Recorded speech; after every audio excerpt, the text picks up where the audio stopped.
অন্তর্বর্তীকালীন সরকারের ৪ জন উপদেষ্টাকে পূর্বের দায়িত্বের সাথে নতুন মন্ত্রণালয়ের দায়িত্ব দেয়া হয়েছে।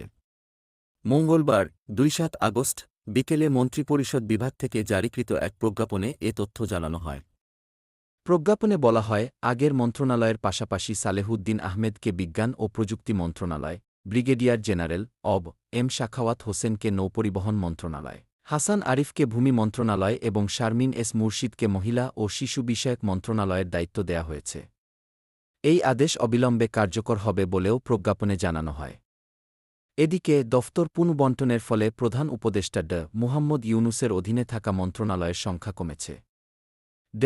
ইউনুসের অধীনে বর্তমানে রয়েছে মন্ত্রিপরিষদ বিভাগ, প্রতিরক্ষা মন্ত্রণালয়, সশস্ত্র বাহিনী বিভাগ, খাদ্য মন্ত্রণালয়, জনপ্রশাসন মন্ত্রণালয় এবং বেসামরিক বিমান পরিবহন ও পর্যটন মন্ত্রণালয়।